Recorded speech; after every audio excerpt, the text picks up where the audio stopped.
Hi friends, welcome back. या factory में आप कह सकते हैं, जो कि जो कि बहुत सारे प्रोडक्ट्स बनाते हैं जो कि गार्डन को डेकोरेट करने के लिए काम आते हैं। जैसे आइए आपको इंट्रोड्यूस कराते हैं। प्रोसेस क्या रहती है, क्या नहीं रहती है, वो दीपक जी बताएंगे। बाकी मैं आपको कुछ फिनिश प्रोडक्ट्स दिखा देती हूँ जो कि गार्डन में काम आते हैं। ठीक है, देखिए जैसे जैसे ये जैसे ये वाला ये केस है, ये गमला रखने की, ये गमला रखने की, और ये देखिए ये सारे गमले रखने के लिए।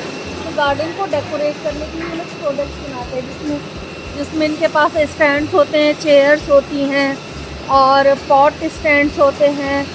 काफ़ी चीज़ें होती हैं। अभी आपको हम एक एक करके दिखाते हैं।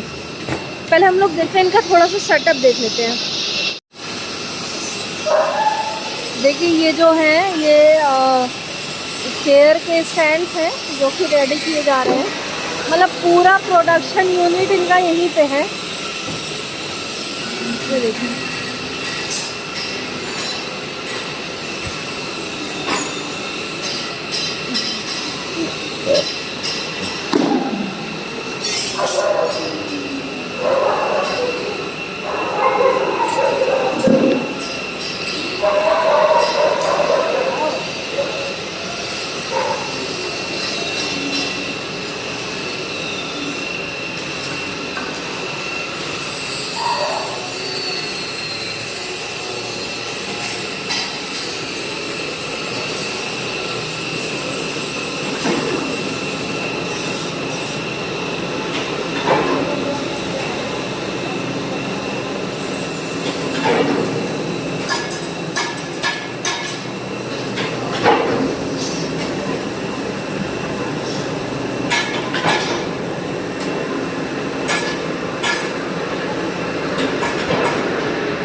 देखिए ये वाला जो प्लांट है ना, ये पाउडर कोटिंग का प्लांट है।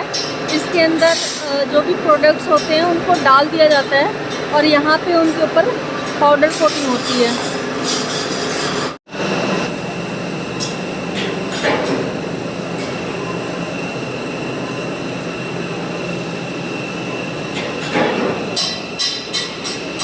हाँ दीपक जी बताइए, आप क्या ट्रेड है आपका काम का और कैसे कैसे काम करते हैं? हमारा जो ट्रेड है वो मैन्युफैक्चरिंग का है। घर के जो फर्नीचर्स होते हैं वो, और जो गार्डन में बाहर लगाए जाते हैं जैसे चेयर हो गए या टेबल हो गए, या प्लांट्स के लिए प्लांट सपोर्ट होते हैं जी और आर्बर्स होते हैं। गार्डन में जो गेट पे एंट्री होती है वहाँ पे भी आर्चेस बनते हैं, वो सब बनता है हमारा।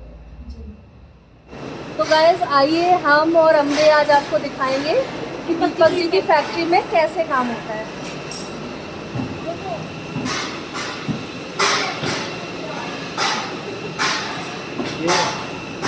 ये तो दोस्तों यहाँ पे दीपक जी ने अपनी फैक्ट्री का विज़िट कराया।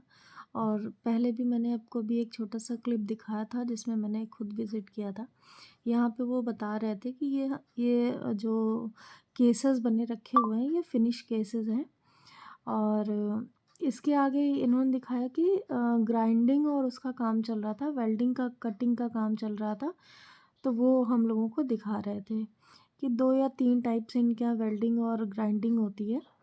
वही दिखा रहे थे कि जो प्रोडक्ट रखा है पूरा ग्राइंड होकर के रखा हुआ है, फिनिश रखा हुआ है प्रोडक्ट।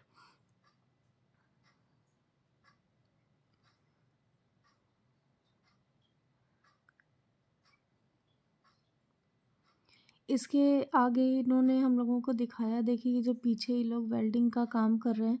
तो इन्होंने 2 या 3 तरीके से वेल्डिंग का काम इनके यहाँ होता है, जो कि कॉस्ट वाइज जो होता है वो इफ़ेक्टिव होता है। तो 3 तरीके से वेल्डिंग का काम, देखिए 1, 2 और वो 3 तरीके से वेल्डिंग कटिंग का काम होता है इनके यहाँ। इनका सेटअप काफ़ी पुराना है और बहुत अच्छा सेटअप लगाया है इन्होंने। जो भी गार्डन की चेयर्स होती हैं, आर्बर होते हैं, आर्चर्स होते हैं, डेकोरेटिव प्रोडक्ट्स होते हैं, सारे इनके यहाँ बनते हैं। सारे एक्सपोर्ट का माल ये लोग बनाते हैं, 1-2 प्रोडक्ट में डील नहीं करते हैं ये लोग। बल्क में ऑर्डर्स होते हैं तभी ये लोग लेते हैं।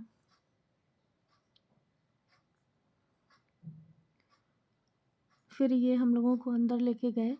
अंदर जाने से पहले इनका एक छोटा सा ऑर्डर था जो कि इनका उसमें था, तांबे में बन रहा था। तांबे के ऊपर पाउडर कोटिंग हो रही थी सिल्वर की, उसी की फिनिशिंग सिल्वर नहीं, गोल्ड की फिनिशिंग चल रही थी।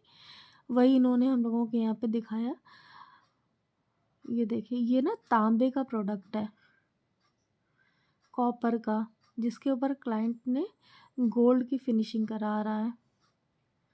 उन्होंने बताया कि वैसे तो हम लोग तांबे में डील नहीं करते हैं, लेकिन कुछ पर्टिकुलर किसी ने बनाया था प्रोडक्ट तो उससे सक्सेस नहीं हो पाया था, तो इनको क्लाइंट ने दिया था कि आप इसको फिनिश करवा के हमको दे दीजिए। तो एक छोटा सा ऑर्डर था, वही ये लोग कर रहे थे। चूँकि जो तांबा होता है, कॉपर, वो कॉस्ट वाइज ना आयरन और एसएस से काफ़ी महंगा पड़ता है, तो वो अफोर्डेबल भी नहीं होता और फिर माल बिकेगा नहीं, तो इंसान बना के करेगा क्या अपने यूनिट में। इसीलिए इन्होंने बताया कि हम लोग उसमें कॉपर में डील नहीं करते। फिर इसके बाद ये अंदर लेके गए जहाँ पे इनकी कुछ यूनिट में काम चल रहा था, और मैंने इनसे क्वेश्चन भी पूछा था कि आपका रॉ मटेरियल कैसा होता है, क्या क्या आप यूज़ करते हैं। तो हमें लेकर के गए ये, उन्होंने दिखाया कि हम क्या क्या रॉ मटेरियल में हम क्या यूज़ करते हैं। देखिए, ये रॉ मटेरियल है इनका।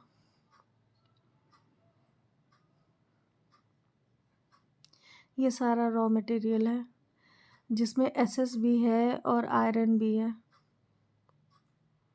तो मैं इनसे, इनका बायर पूछ रही थी कि कहाँ से ये आयरन लेते हैं और ये वो चीज़ें।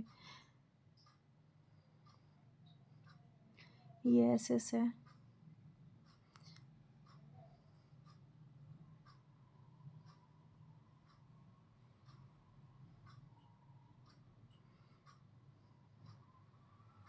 फिर सामने लगी हुई मशीन के बारे में दीपक जी ने बताया कि ये जो मशीन है, ये जो मटेरियल होता है, तांबा या लोहा या स्टील, उसको ना मनचाहा आकार दे देती है, फिनिश आकार देती है। वो मशीन के बारे में बता रहे थे। उसके बाद इन्होंने कूलिंग प्लांट्स के बारे में, जैसे जो भी प्रोडक्ट पूरा बन जाता है उस पर रस्टिंग आएगी या नहीं आएगी, उसको ना कई लेयर से ट्रीट करते हैं। कूलिंग होती है, प्यूरिफिकेशन होता है, फिल्ट्राइजेशन होता है, रस्टिंग चेक होती है। स्टैंडर्ड है कि मिनिमम 7 टैंक का होना चाहिए। तो 7 टैंक प्रोसेस में पहले हम लोग उसको डिग्रीजिंग करते हैं, उसके बाद वाटर रिंसिंग करते हैं, वाटर रिंसिंग के बाद फिर उसके बाद उसको डीरस्टिंग करते हैं, फिर रिंसिंग करते हैं, फिर उसका फॉस्फेटिंग करते हैं, एक्टिवेशन, डीरिंसिंग और फिर पैसिवेशन को और ये सब ऐसा यहाँ पे सूखता है। ये इतने प्रोसेस होने के बाद